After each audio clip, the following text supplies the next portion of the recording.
How's it going, everybody? I am Donut. I'm here with my fiance. Thermites. I've seen South Park up season 20 something. I'm watching it blind. This is, of course, a Black Lives Matter, all cops are bastards, and trans rights supporting channel. Better be supporting that shit too, or you can get the fuck out of here. This is season 6, episode. What episode is this? Episode 13. The Return of the Fellowship of the Ring of the Two Towers. Oh boy. Predictions? I mean, it's gotta be a Lord of the Rings pastiche. But I can't can you say it again, but slower? Yes. Because I feel like Okay. the title, when you first said it last week, it felt like a big mashup of just a bunch of different words. But when you, it does feel like there is a logic to it. The Return of the Fellowship of the Ring to the Two Towers. Okay. The Return of the Fellowship, the Return of the Fellowship of the Ring to the Two Towers. Okay. So, I think it is going to be Lord of the Rings, but the boys don't remember what Lord of the Rings, they don't remember the actual story. Okay. So it is them, play acting the Lord of the Rings, but they do think, okay, so we take the ring, we are the Fellowship, and we go to the Two Towers to put the ring there. Okay. I think it is going to be 22 minutes of, it's like Lord of the Rings, but we really fucked it up because we don't know what Lord of the Rings is. Gotcha. If you want to see the full length for this, check it out on the Patreon below. Or actually, no, you don't have to. I forgot. This one, I'm releasing the full length for everybody for free. Okay. As well as every season, I will be doing that. Every season, I will release one episode, the full length, free to everybody. So, in the description, there will be a poll that you can vote on as to which episode you want that to be. You guys get to choose it. So, doing that for season 7 going forward. Check it out. If you want to, I was going to say again, if you want to see the full length, just check out the only link in the description for the reaction. It is the full length. Let's get into this.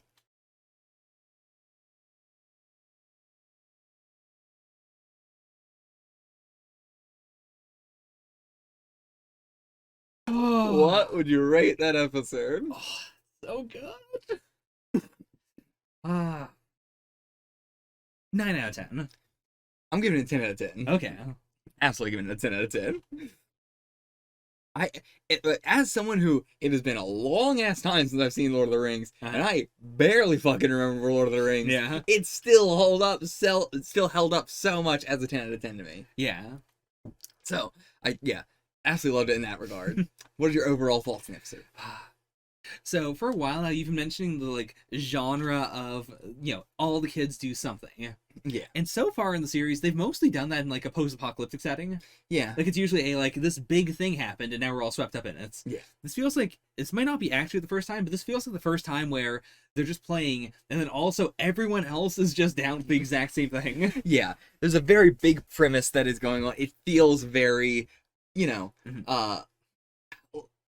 fantasy, I guess. I mean, just the other ones feel more sci-fi. Sure. You could even call something like Planet of the Apes sci-fi. Yeah. So I feel like that's more what they're going for, whereas these are the more fantasy-esque ones. Yeah.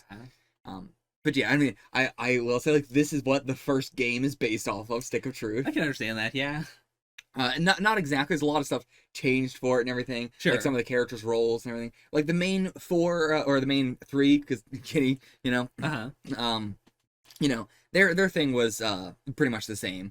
But everybody else's changes a little bit for the game or for other stuff going forward. But yeah, I would say this is probably the most iconic South Park thing is them dressed up as the fantasy. It's weird saying it as Lord of the Rings because there really isn't Lord of the Rings. It has nothing to do with Lord of the Rings. It's just D&D. Yeah. But that's sort of Western fantasy vibe is the most, especially Cartman in that wizard outfit is definitely one of the most iconic things. I mean, that is smacked right on the front of the cover art for Stick of Truth and stuff like that. Okay. Yeah. Stick of Truth does not come out for another 12 years after this, I think. So, it's pretty iconic. Yeah, pretty iconic. Damn. Yeah, I love seeing all the boys' outfits. Let's go back to that scene and talk about that. Mm-hmm. All right, so here's the shot of all the boys in their outfits. Who has the best outfits? Who has the worst outfits? I love any time any series does the, making armor out of makeshift stuff. Yeah. I'd say I like Pips the most. It has a really strong like elf vibe, but it also works really well with his outfits. Yeah.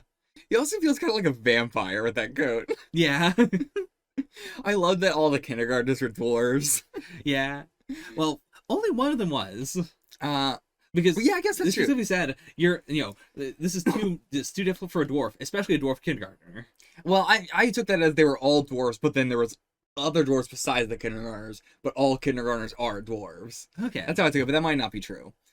Because Ike doesn't look like he's supposed to be a dwarf. Yeah. Neither does Dougie. Looks like he might be like a rogue or something. Yeah, he looks like he's whatever Stan is. Yeah. Uh, yeah, and it was interesting that they chose, as opposed to Ike, who is Kyle's brother, or Dougie, who has been having a more reoccurring role as General Desiree. Yeah. It was, I don't even know if I remember his name. I want to say it was like Philip or something, who's like the kindergartner who's running against Ike in the like class president thing. And it's really interesting that they chose it to be him as opposed to the other like more prominent ones. Yeah, that is interesting. As well as like, when they were like, oh, we're gonna go see the what do they call Craig, or no, sorry, Clyde. What do they call him? The something elf. Oh, I don't remember. But like when they were saying like, oh, let's go to him to see what he thinks about the videotape. Who did you think it was going to be? Like because it was someone who would know stuff, I assumed it was going to be Chef. Actually. Yeah, I think that's a logical, thing that your brain would jump to as like who they would go to for something like this. Yeah. But yeah, I really like that they went to, again, Clyde, who has been, not having much of a role in the series. Like this episode really, I feel like fleshed out some of the other characters a little bit more. Kevin had a speaking role for the first time in like since season 1. Seriously. He was the stormtrooper helmet. Okay. He's the Chinese kid who, is just he is Chinese, but he looks entirely American. Okay. Yeah, I think that's it. Huh. Jason's also here, the guy with the elf archer, but he didn't even say anything. Yeah. But yeah, I always love seeing them together. I think my favorite outfit, it's hard for me not to say my favorite outfit is Cartman's.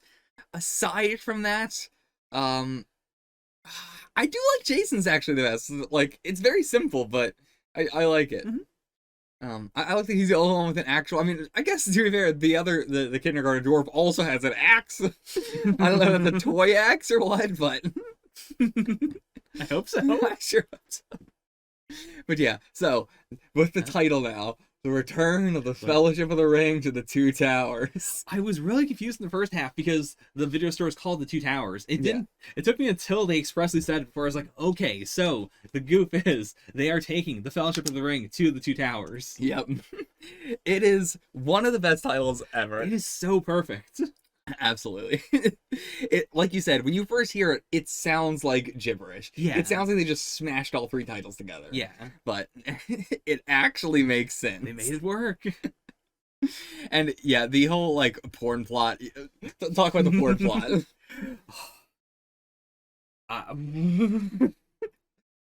I really appreciate that Backdoor Sluts 9 is the most depraved porno they could think of. Everybody knows it. Yeah. I also like that it's not even like Backdoor Sluts 8 was the last one that was most depraved. Yeah. Because they were like, oh, that makes whatever look like Yeah. whatever. Of course, all the guys know about it. Yes, of course. By heart. Well, not by heart, because they did describe an entire scene and they didn't know what movie it was. I mean, to be fair, that scene might be in multiple movies. I think it might be a sum of its parts thing. Like, Backdoor Sluts 9 is the worst because it has everything. I guess so. Maybe. Also, Randy either didn't know about it at all, or, just like fully accepting that like the opening to Lord of the Rings would be the opening to Backdoor Sluts 9. That's such a good gag. Yeah. It's just because there is so many porn parodies that like I would totally buy that, like, maybe this is how it starts. Very famously, This Ain't the Avengers XXX does, like, it came out before the Avengers, and it is more based on the first comic book adventure of the Avengers. Yeah. Like, there's a bunch of characters that aren't in the MCU, and it is more faithful as an adaptation. So it is one of those things where a lot of people are like, oh yeah, this is the future of porn. Well, I'll have to react to that for, of course, the MCU. There's a multiverse. Could be canon. I love that. That's so funny. I feel like this is another one where we're not gonna have a whole lot to talk about because Yeah. it's so funny as a concept, but like Mhm. in it, there's not a whole lot to talk about. Yeah. I do like the different settings, even the backyard of Token's house, Mhm. to the creek where they cross, or even like the small little creek that was just where they kept like meeting back up with the parents and Yeah. stuff. It makes it feel so much more fantasy, Mhm. in the same way that you probably, I'm not sure if you've had this up here in Canada because you don't really have like woods around your house or anything like that. Mhm. But like, where they're walking through the wood, they cross the stream and they're in the woods and they get lost in the woods. Like, Ah. has that been a thing that has ever happened to you in your life? Like, have you ever got lost in the woods? No, I don't think so. Yeah, like, you live in a very rural kind of area. I'm sorry, not rural, a very like suburban kind of Yeah. area. So yeah, there's not really any like it would be like a park if anything. Yeah. But yeah, I definitely have way more experience with the getting lost in the woods and like I specifically went the farthest we had ever gone in the woods, me and my friends, and then we were hanging out. I went to go take a piss. I stepped on a hornet's nest because some hornets, like the nest will fall out and they'll just build the nest Yeah. from there and then on the ground.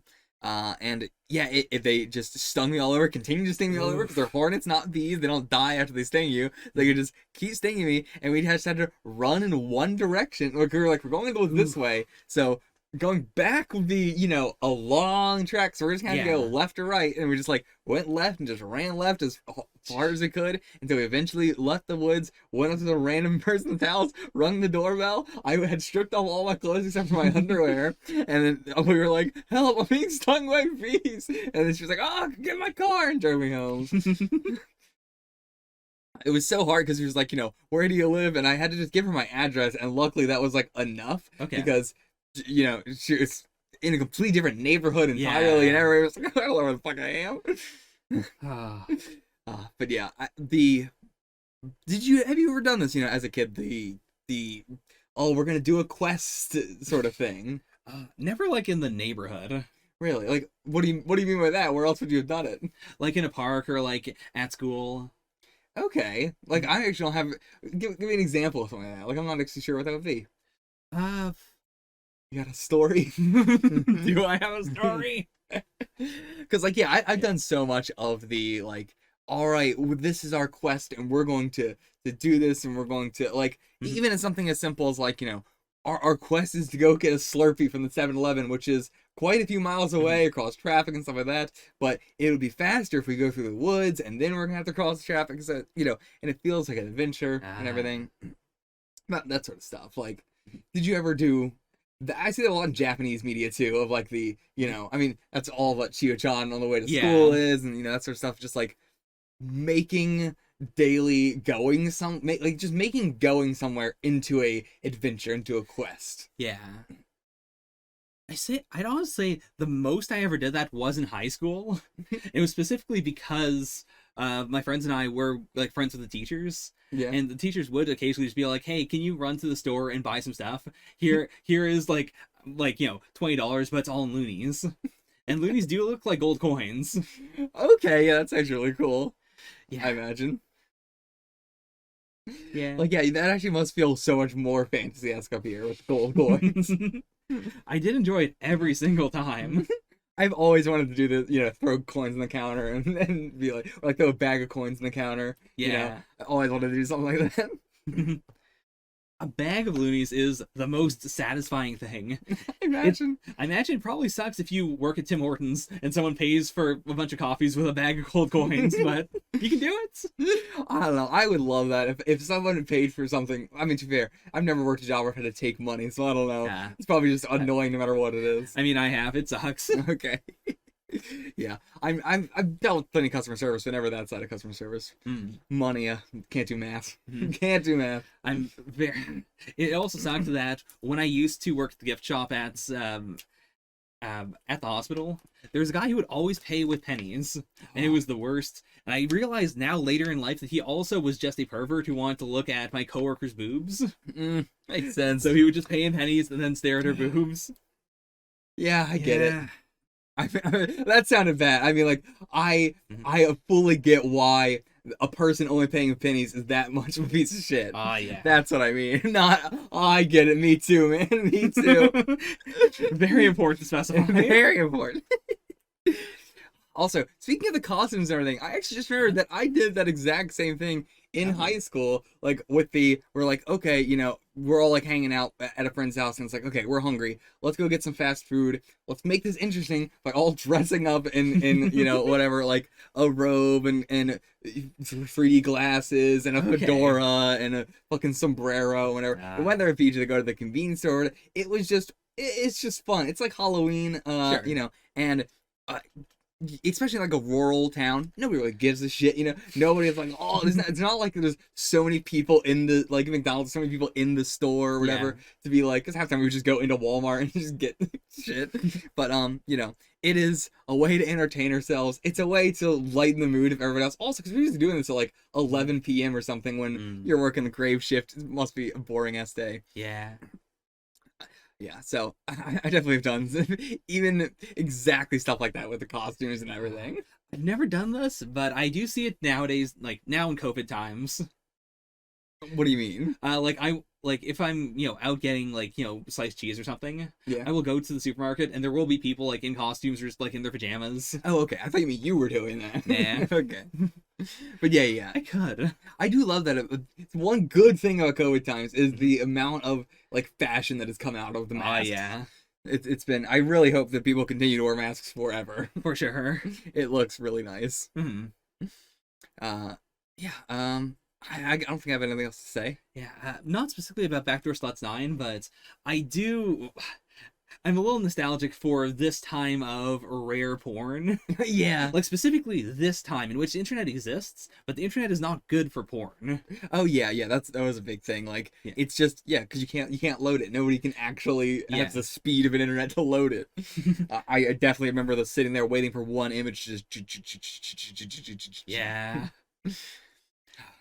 But I've never experienced VHS porn. Never experienced VHS porn. That is the thing I just like skipped over. Okay. Same actually. I experienced DVD porn. DVD porn, or of course just loose physical porn in the woods. I've never done that. Of course, yeah. You don't have woods, so that must not be a thing. That's a big thing in America. I don't know why, but everybody can relate to just finding porn in the woods. It's mystifying. It is so relatable. I don't know why, but it is. I have to imagine it is like a teen boy going out into the woods to jerk off and then just being done with the magazine and just be like, I'm done with it. Why would I use it twice? I don't know. I feel like everybody's idea is it's like older guys that have like a bunch of porn and like, oh no, I need to get rid of it. Let me dump it in the woods. I'm like, why would somebody go all the way out in the woods to do that? I feel like it's definitely just being abandoned out there. I mean, I can see that though. People are weird about porn. They want to hide I feel it. like you wouldn't just toss it in the woods. You would maybe put it in a box or something, or like throw it away. But yeah, I think that's it. Okay. Oh, actually, I did like that. Cartman's mom was like, so uninvolved in this episode. Like she was Yeah. there, but she didn't say anything. I was really surprised we didn't like, see her react along with the guys, or we didn't like get the reveal that she is in Backdoor Sluts 9. Like I was quietly waiting for something like that to happen. Yeah, I'm surprised actually we didn't get that reveal. But yeah, I think it's more. She's probably like, I've seen way worse stuff than this. This ain't bad. All right, that is one more thing. Yes. I also still got trivia. I forgot. Yeah, you gotta do trivia. Like this was such a like we gotta maintain continuity thing with Kenny being in Cartman's body because that didn't go anywhere. No, that was felt so just forced. that was just a hey guys, we're gonna maintain this continuity just so you know he's in there. Yeah, like the fact that they only did it 2 times made it feel really forced. I feel like they should have sprinkled it in a little bit more. Mm-hmm. Like they could have waited until after the first time they said it, sure, to like remind, like, yeah, haha, we are still doing this, but Mm-hmm. you could have done it more than twice. Also, both Parker and Matt Stone have also said that this is one of their favorite and one of the strongest episodes of South Park. Yeah, I mean I can see it for sure. Yeah, absolutely. Oh yeah, a lot of people, reviewing the episode talking about how it is also a good example of like the elitism within the Lord of the Rings community and everything. Like with the Harry Potter stuff, or Sure. just like with how all the boys are, in general. Yeah. But yeah, I didn't want to talk about that, but that is a good point. Yeah, it does show of all like the fantasy like fandoms, Lord of the Rings is the most gatekeepy and the most like Uh, exclusionary, I would say. Yeah, like a big part of it is just the amount of lore and the amount of appendixes where like there's such a vast difference between someone who knows the story of Lord of the Rings and someone who has read the appendixes. Yeah. Bit of a dig on themselves by Matt Oh. Stone saying they would be really happy if they could make every episode of South Park this good. But yeah, and I agree. A lot of the takeaway from this episode is, the South Park is at its best when it's not doing its classic political stuff. Right. That's what everybody remembers South Park for. That's all the episodes where everybody's like, it wasn't that great of an episode. That was an alright episode. Yeah. Whereas all the episodes that are the way more, I mean, not apolitical, but Yeah. more apolitical, are the ones that everybody remembers, are the ones that Matt and Chipper themselves like, oh, we love this one and everything like that. Yeah. And all the political ones that actually do stand the test of times are the ones where they actually take a stance and don't just Yeah. pussyfoot around it like they constantly do. But yeah, I feel like this is the first really good example of like them learning the lesson of like, this is what consistently is good every time. Yeah. I hope they stick to it. Oh, they ain't. Oh no. You certainly know they ain't. Because next episode is the Death Camp of Tolerance. Oh boy. Oh, boy. Get ready for that. We'll see you for that. Mhm. Until then, get the fuck out of here.